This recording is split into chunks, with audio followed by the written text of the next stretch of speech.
Mommy, can we please go to another house? But you already have so much candy. Do you really need more? But Mommy, can we just go to the house right there? It's like right there. Fine, Madison. One more house, and then you're going straight to bed. Yay, I love Halloween. Ugh.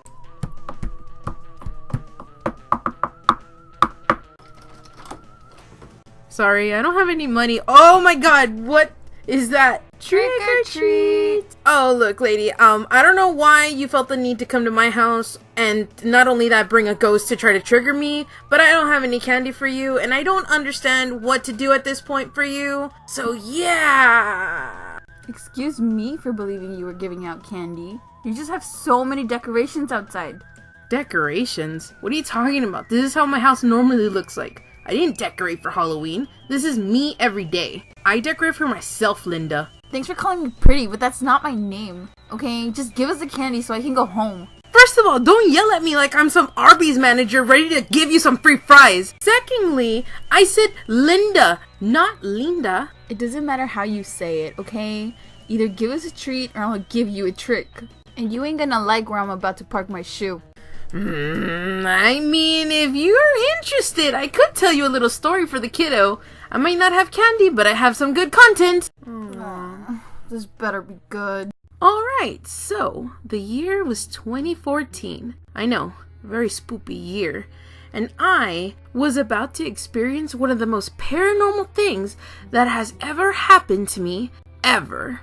Wow, did it really look that spooky? I mean, don't get me wrong, it didn't look spooky. I am playing it up, but the house did look normal. But in my imagination, it was pretty creepy. So keep that perspective in mind. Now, my best friend at the time lived here. Let's just call her Samantha. And I can say so much about her, but mostly that she was so cute, and I'm not gonna lie to you, I had a little crush on her. Which, as you can see, why I was always there at her house. But back to the story.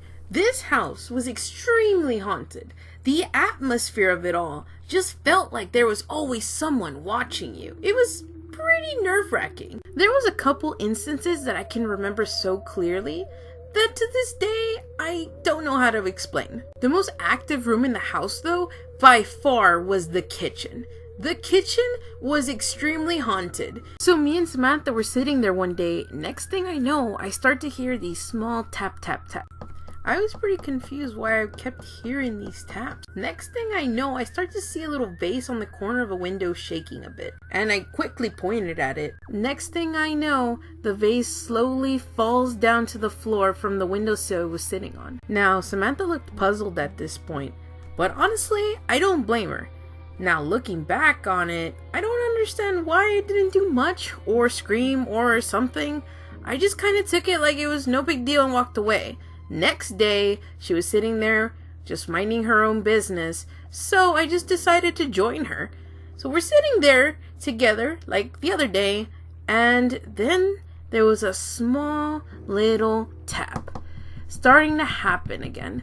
And I already knew where this was going. Every fiber in me was shaking. Next thing I know, that thing flies off the refrigerator like it was nobody's business. Samantha's face was so puzzled, and my first reaction was to nope and leave. Oh wow, that's really spooky, but why would you keep going to the house if it was haunted? Well, truth be told, little Linda, I was kind of petrified at the idea of being in that house, but mostly because I wasn't a Jedi Master at the time.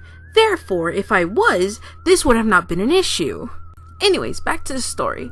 So, Samantha had this dog that would always bark up the stairs, and I knew what he was seeing. I couldn't see it, but trust me, buddy, I knew what you were barking at. It was so creepy. And don't get me wrong, this dog, I don't know him like that, but I know that there was something there. And there was another instance where I was laying down next to Samantha. I had a smile on my face because I was laying down next to Samantha. And I remember just feeling so uneasy, and I woke up to the worst sight I have ever seen. Like straight out of a meme, there was this thing in a corner in her room looking at me like I'm some snack. Next thing I know, he starts approaching me like we're at a Walmart. He hasn't seen me in years. And now that I think about it, God, I really hate when people do that. Like, can't you just go to Walmart without having to see somebody that you went to high school with? Anyways, next thing I know, this thing starts getting a lot closer to me. My mind instantly went blank, and the first thing I thought of was to nope it one last time and just straight up left the area, nowhere to be seen. Aw, geez, I hope that me talking about him doesn't make him think that I want him back in my life. Don't get me wrong, I'm down to be a snack, but not to him. Did you really just tell my kid that it's okay to leave your friends out for ghosts as to feast? Man, Linda, it's like you're not even paying attention. Didn't I make it clear? I don't want to be a snack, therefore I don't want no one else to end up being a snack. What I'm not understanding is what I'm still doing here. All I wanted was for my kid to get a treat, and instead I'm getting a really worthless story. So yeah, moral of the story is, don't put your life at risk if it doesn't mean you're gonna get a kiss from your best friend who low-key likes you too. That is the worst story I have ever heard. I can't believe I actually stood here and listened to you. No! I am not done talking to you, and my name is not Linda. I have a lot to get off my mind. I hate you. What is wrong with you? All I wanted was candy. I'm so done with this. Come on, Madison, let's go home. I told you this was pointless.